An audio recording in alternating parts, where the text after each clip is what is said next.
PSSI terancam kena sanksi, FAM tak terima dengan aksi oknum supporter timnas Indonesia di GBK. Awalnya tunjukkan ekspresi menjengkelkan setelah cetak gol, Yotsakhorn Burapha kena mental dibantai di GBK. Tantang Vietnam U23 di partai final, Erick Thohir kobarkan genderang perang demi harga diri bangsa, begini katanya. Jadi, simak informasi selengkapnya sebagai berikut.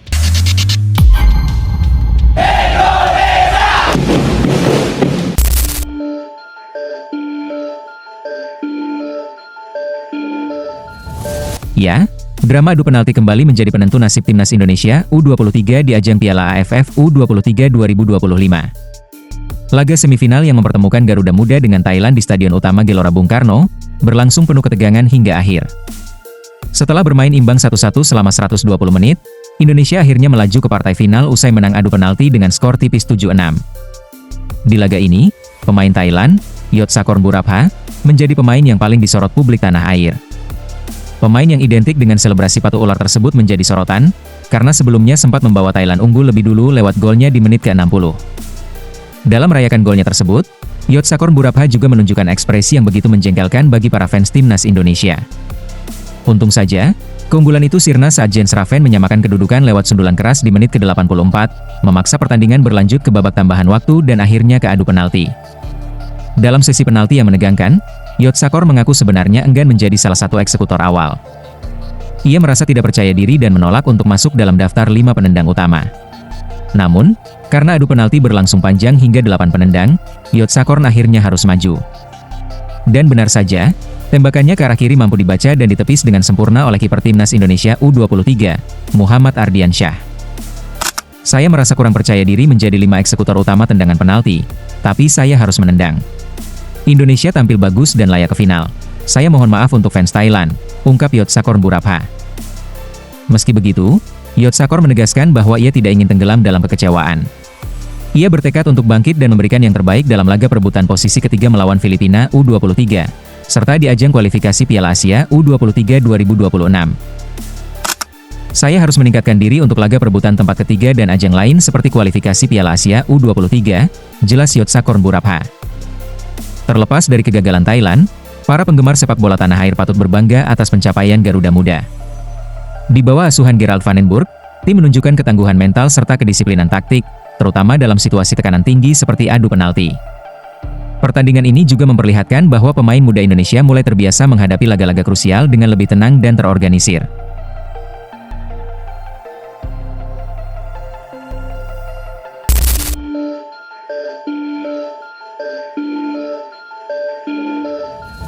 Sebagaimana yang diketahui, timnas Indonesia U23 melaju ke final Piala AFF U23 2025 setelah menang dramatis atas Thailand U23. Kemenangan ini mengantar Garuda Muda ke partai puncak menghadapi Vietnam U23. Duel final ini akan digelar di Stadion Utama Gelora Bung Karno pada Selasa mendatang. Final ini membawa nuansa balas dendam bagi Indonesia. Sebab pada 2023, Garuda Muda kalah dari Vietnam di partai puncak setelah 120 menit tanpa gol dan adu penalti yang menyakitkan. Ketua Umum PSSI, Erick Thohir, langsung memberi suntikan semangat untuk skuad muda Indonesia. Ia berharap para pemain tak gentar menghadapi permainan keras dari Vietnam. Erick Thohir menegaskan bahwa timnas Indonesia U23 harus siap menghadapi permainan keras dari Vietnam. Ia mengingatkan bahwa pertemuan sebelumnya di AFF menunjukkan gaya bermain keras dari lawan. Menurut Erick, sebagai tuan rumah, Indonesia tidak boleh gentar menghadapi tekanan. Jika Vietnam bermain keras, maka Garuda Muda juga harus tampil dengan keberanian yang sama. Meski mengajak bermain keras, Erick Thohir tetap mengingatkan pentingnya sportivitas. Bermain keras bukan berarti bermain kasar atau berniat mencederai lawan. Erick Thohir menegaskan bahwa para pemain harus tetap menghormati sesama atlet. Keberanian dalam bermain harus tetap berada dalam batas aturan yang berlaku.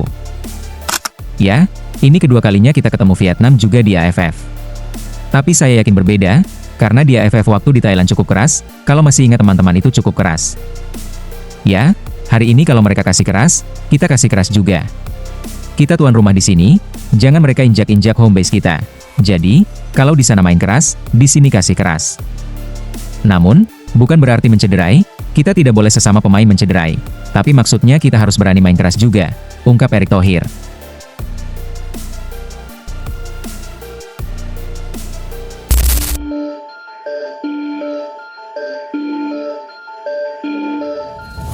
Baru-baru ini, Federasi Sepak Bola Malaysia melaporkan kelakuan buruk yang dilakukan oknum fans Timnas Indonesia. Seperti diketahui, sejumlah supporter Garuda terciduk membentangkan bendera Malaysia di silang alias dicoret dan dibalik dalam pertandingan Piala AFF U23 2025. Momen itu terjadi dalam laga terakhir Grup A antara Timnas Indonesia U23 versus Malaysia di Stadion Gelora Bung Karno Senin yang lalu. Dalam laga tersebut, pendukung kedua tim sejatinya menunjukkan sportivitas yang tinggi. Namun, ada beberapa oknum supporter yang mencoba memprovokasi. Ya, salah satunya, terjadi insiden bendera Malaysia yang disilang dan dikibarkan terbalik yang diduga dilakukan oleh supporter Garuda. Jelas, foto bendera itu sontak langsung viral di media sosial hingga banyak fans Malaysia yang menuntut FAM untuk segera mengambil tindakan tegas. Desakan itu pun membuat FAM telah mengambil sikap tegas dengan melaporkan tindakan supporter Timnas Indonesia itu kepada AFF dan AFC. Presiden FAM, Datuk Muhammad Joy Hari Ayub, memastikan bahwa pihaknya telah mengajukan pengaduan kepada dua badan itu atas tindakan supporter Garuda. Kami telah menghubungi AFF dan AFC, kami menanggapinya dengan serius. Tentu, kami tidak menoleransi tindakan seperti itu, ungkap Joy Hari sebagai dikutip dari Makan Bola. Sejauh ini, belum ada tanggapan resmi dari AFF maupun AFC. Namun jika ditindaklanjuti, maka PSSI terancam mendapatkan sanksi yang cukup berat. Pasalnya, PSSI sebelumnya pernah mendapatkan sanksi dari FIFA setelah terjadi insiden yang melibatkan supporter Garuda di laga Timnas Indonesia versus Bahrain. Saat itu, sejumlah supporter Garuda dianggap telah melakukan tindakan rasis dalam laga itu, salah satunya ketika Bahrain menyanyikan lagu kebangsaannya. Hal itu yang membuat PSSI disanksi berat oleh FIFA berupa pengurangan jumlah penonton sebanyak 15% untuk laga kandang Timnas Indonesia kontra Cina. Selain itu, PSSI juga didenda lebih dari 400 juta oleh AFC. Hal itu langsung dikonfirmasi oleh anggota Exco PSSI, Arya Sinulinga, beberapa waktu lalu.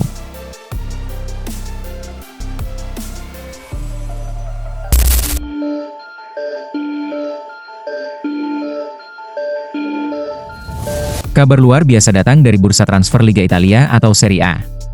Ya, Emil Audero, kiper Timnas Indonesia kelahiran Lombok, dilaporkan selangkah lagi akan bergabung dengan klub promosi Serie A, Cremonese. Laporan ini pertama kali diungkapkan oleh salah satu jurnalis Italia, Gianluca Di Marzio. Menurut laporannya, transfer ini terjadi dengan cepat setelah Cremonese gagal mengamankan kiper AS Roma, Pierluigi Golini. Padahal sebelumnya, kesepakatan antara Golini dan Roma sudah mencapai tahap akhir. Bahkan sang kiper disebut-sebut telah tiba di Lombardi untuk menyelesaikan kepindahannya. Namun, negosiasi gagal total setelah Cremonese dan Golini tak menemui kesepakatan soal gaji. Situasi tersebut membuat manajemen Cremonese bergerak cepat, kemudian target dialihkan ke Emil Audero yang saat ini masih terikat kontrak dengan Como. Kedua tim langsung menjalin komunikasi intens dan kini dilaporkan telah mencapai kata sepakat, meskipun nominal transfer belum diumumkan ke publik. Yang membuat transfer ini makin menarik adalah adanya jaminan dari Cremonese kepada Emil, yakni posisi sebagai kiper utama di musim 2025-2026. Jaminan inilah yang membuat Emil tertarik hengkang dari Como dan menolak kembali ke Juventus atau bertahan di Palermo.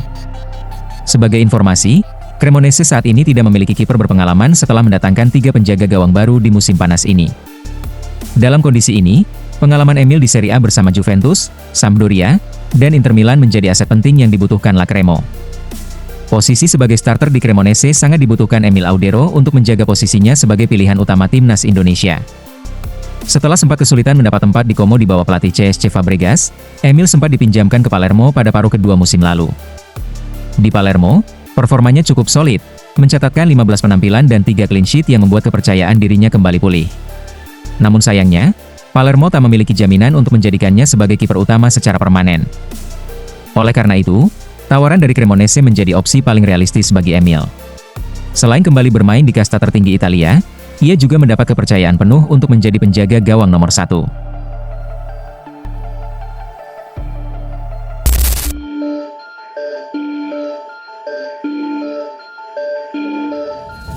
Sebagaimana yang diketahui, bek Timnas Indonesia, Kevin Dix, resmi menjalani pemusatan latihan perdananya bersama Borussia Mönchengladbach.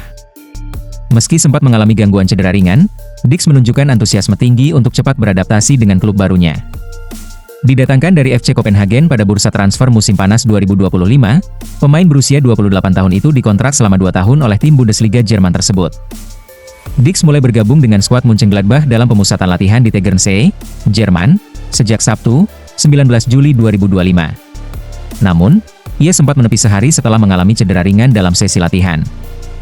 Hasil pemeriksaan MRI menunjukkan tidak ada cedera serius, pemain yang memulai karirnya bersama klub Belanda, Vitesse, itu pun langsung kembali bergabung ke sesi latihan dan tampil di laga uji coba. Dix menjalani debut tidak resmi saat Mönchengladbach menghadapi klub Ukraina, Metalist Kharkiv. Dalam laga persahabatan yang digelar Rabu itu, ia masuk sebagai pengganti di awal babak kedua. Sayangnya, Mönchengladbach harus mengakui keunggulan lawan dengan skor 1-3. Meski begitu, laga tersebut menjadi momen penting bagi Dix dalam membangun chemistry bersama rekan-rekan barunya. Melalui unggahan di akun resmi Instagram Borussia Mönchengladbach, Dix membagikan kesan awalnya menjalani masa adaptasi bersama tim. "Saya senang bisa berada di sini dan dapat mengenal rekan setim saya. Tujuan saya adalah mengintegrasikan diri secepat yang saya bisa," ungkap Kevin Dix. Debut kompetitif Kevin Dix di pentas Bundesliga pun tinggal menghitung hari. Semua mata pecinta sepak bola Indonesia tentu menanti kiprah sang bek di level tertinggi sepak bola Jerman tersebut.